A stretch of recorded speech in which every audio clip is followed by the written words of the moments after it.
High বন্ধুরা, কেমন আছো? আশা করি ভালো আছো, সুস্থ আছো। তো আজকের ব্লগটা দেখো সকাল থেকে স্টার্ট করে নিয়ে এখন স্টার্ট করলাম। এখন বাজে 12:30। তো আজকের ব্লগটা 12:30 থেকেই শুরু করলাম। তো দেখো আমি আলমারির কিছু জামাকাপড় রোদ্দুর দিয়েছিলাম, তো সেইগুলো সব রোদ্দুর থেকে তুলে নিয়ে এসে রেখেছিলাম খাটের মধ্যে। তো আমার ছেলেকে বললাম, তুই তো ঘরে বসে আছিস, তো কোনো কাজ করবি না, তো এইগুলো একটু ভাঁজ করে দে। তো এইগুলো ওদেরকে দুজনকে ভাঁজ করতে দিয়েছে। আর দুজনের মধ্যে কী করছে দেখো, ও বলছে তুই ভাঁজ করো, ও বলছে তুই ভাঁজ করো, বলছে আমি পারি না, ও বলছে আমি ভাঁজ করতে জানি না। দুজনে এরম করছে। আমি বলছি তোরা সবই পারিস, সুন্দর করে ভাঁজও করতে পারছিস, কিন্তু তোরা কাজগুলো করবি না। যেহেতু ওদের বাড়িতে ছিল, আজকে ওদের কাজে লাগিয়ে দিয়েছি। এখন অন্য অন্য কাজগুলো ওরা করবে না, ওই জন্য ওদেরকে জামা কাপড় ভাঁজ করাটাই লাগিয়ে দিয়েছি। তো যাই হোক, তো আমার তুই ভাঁজ করে রেখে দে, আমি পরে এগুলো একটু একটু করে আলমারিতে তুলে দেবো। কারণ এই দিকটা কাজ, রান্নারটা কাজ হয়ে গেলে রান্নার দিকে, তখন আমি এগুলো আলমারিতে তুলে দিতে পারবো তখন। কারণ পুরো জামা কাপড় রোদ্দুরে দিনই, শুধু শীতের জামা কাপড়টাই রোদ্দুরে দিয়েছে। তার কারণ দেখো আমাদের এখানে জায়গা শর্ট, বেশি জায়গা তখন একদিনে হুড়মুড় করে দিয়ে না পারবো না নিজে একাই গোছাতে, ওই জন্য দিইনি। তো তাই হোক, যাই হোক, তো এগুলো দিলাম। আর ওগুলো দেখছি পরে যদি কাল পরশু যদি রোদ্দুর করে তখন একটু একটু করে দিয়ে দেবো। এক একটা তাক এক একদিন দিলে হয়ে যাবে, কারণ একা একা তো পারবো না। তা শাড়িগুলো আমার একটু বেশি, ওইগুলো একটু জায়গা লাগবে। তো যাই হোক, তো জ্যাকেটগুলো তো বেশি জায়গা লাগে না, অল্প জায়গার মধ্যে হয়ে যায়। তো যাই হোক, তো চলো দেখো পুরোটা ভাঁজ করে দিয়েছে। তো এদিকে আমার রান্না হচ্ছে। তো আজকে দেখো ভাত তরকারি অন্য অন্যগুলো হয়ে গেছে। তো আজকে এখন মাংস হচ্ছে। তো মাংস নিয়েছিল বাড়িতে, একটা গোটা মুরগি, তো সেটা বাড়িতে কেটেছে, তো সেটা তোমাদের শেয়ার করিনি। তো এখানে দেখো মুরগির পা সবই নিয়ে নিয়েছে, মানে একটা গোটা মুরগি বাড়িতে নিয়ে এসে কাটা হয়েছিল। আজকে একটু অন্যরকম করে রান্না হবে বলে। তো যাই হোক, তো চলো দেখো রান্নাটা খুব সুন্দর, মানে দেখতে লাল একদম কত সুন্দর হয়েছে, লাল লাল ঝাল ঝাল। তো জানি না মাংসটা রান্না করছি পরে কি হবে, এখন তো দেখতে খুব ভালো লাগছে। তো যাই হোক, তো চলো দেখো মাংসটা অনেকক্ষণ ধরে কষছি, কষা হয়ে গেছে। তো জল দেবো, জল দিয়ে ঢাকা দিয়ে আমি এখন যাবো স্নান করতে, কারণ মাংসটা হতে হতে আমি স্নান করে চলে আসবো। তো প্রায় দেখো মাংস আমার হয়ে গেছে, স্নান করেও চলে এসেছি। তো ভাত খেতে দিতে বসে গেছি। তো দেখো আমি বসে গেছি ভাত দেওয়ার জন্য। তো সব নিয়ে একদম বসে গেছি, এখনও কেউ এসে পৌঁছায়নি। যে যার মতন খাটে এখানে সেখানে বসে আছে, শুধু মা এসছে, মা এখানে বসে আছে টুলের মধ্যে। তো এখন ভাত দেওয়া হবে থালা থালা, তারপরে এরা আসবে। তো যাই হোক, তো আজকের ভিডিওটা বেশি বড় করতে পারিনি, ছোটো করে একটা মিনি ব্লগ মতো করেছি। তো যাই হোক, তো ভালো লাগলে একটা লাইক কমেন্ট শেয়ার অবশ্যই করে দিও। তো দেখো ভাত আমরা খাওয়া শুরু করে দিয়েছি। আমি এখনও খাইনি, কারণ ওদেরকে দিয়েছি, ওরা খাচ্ছে। ওদের তো ভাত লাগবে, তরকারি লাগবে, দিতে হবে, ওই জন্য আমি এখন খাইনি। ওদেরকে আগে দিয়ে দেয়, তারপরে আমি খাবো।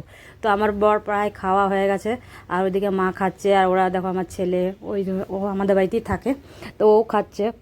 তো সব খাচ্ছে, তো সব ওকে ভাত দিতে গেছি। দেখো আমি কীভাবে উঠে, মানে অনেকটা দূরত্ব হয়ে গেছে, তাই জন্য আমি উঠে উঠে সবকে দিয়ে দিচ্ছি। আর মাঝখানে বসে গেছি, মাঝখানে বলতে ওরা মানে সবাই ধারে ধারে বসেছে, মাঝখানে সব খাবারগুলো নিয়ে বসে গেছি। তো যাই হোক, তো চলো আমিও খেয়ে নেবো, এদেরকে দেওয়া হয়ে গেলে তারপরে একটু ভাবছি বিকেলে বেরোবো। তো যাই হোক, তো যদি বেরোয় তো তোমাদের সাথে শেয়ার করবো তখন। তো ভালো লাগছে না, শরীরটা বেরোবো না ভাব আছে। তো দেখি বিকেলবেলায় কী হয়।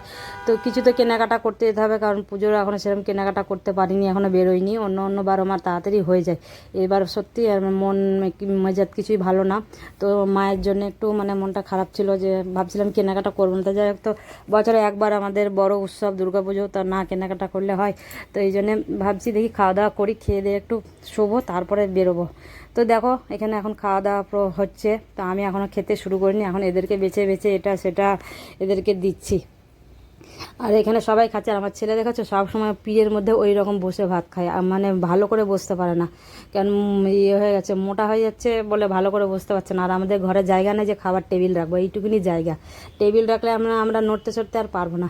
তো যাই হোক, তো চলো এখন খাওয়া দাওয়াটা পুরো কমপ্লিট করে নেই, তারপরে দেখা হচ্ছে তোমাদের সাথে বিকেলে।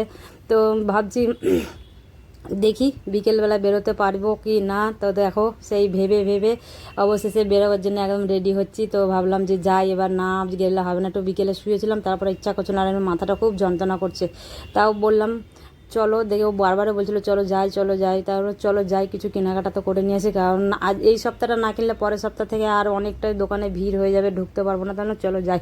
তো অবশেষে উঠে দেখো একদম রেডি হয়ে গেছি। তো চুলটা আসরালেই হয়ে যাবে, তো বেরিয়ে পড়বো, তারপরে যাব কেনাকাটা। কাছের মধ্যেই যাব, দূরে কোথাও যাবো না। তো চলে এসেছি দেখো আমাদের আশেপাশেই, মানে খুব একটা দূরে না, বাড়ির থেকে মানে 10 মিনিট সেই জায়গাটায় এসেছি আমরা কেনাকাটা করতে। তো এই দোকানটা থেকেই বেশিরভাগ আমরা কেনাকাটা করি, ছেলের জামা কাপড়, বরের জামা কাপড় এখান থেকেই কিনি, মানে এটা শুধু ছেলেদেরই পাওয়া যায়।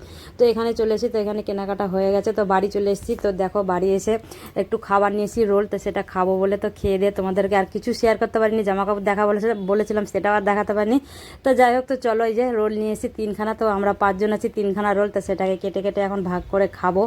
খেয়ে দিয়ে তারপরে তোমাদের জামা কাপড় দেখাবো বলেছিলাম, কিন্তু আর সেটা দেখাতে পারিনি। তো যাই হোক, তো চলো আমরা রোলটা এখন খাই বসে বসে, তারপরে তোমাদের সাথে দেখি কিছু শেয়ার করতে পারবো না জানি না। আর প্রচণ্ড গরম, বাজারে থাকতে পারছিলাম না, দেখো পুরো গলাটা পুরো ভিজে গেছে ঘেমে, ওই জন্য তাড়াতাড়ি করে বাড়ি পালিয়ে এসেছি।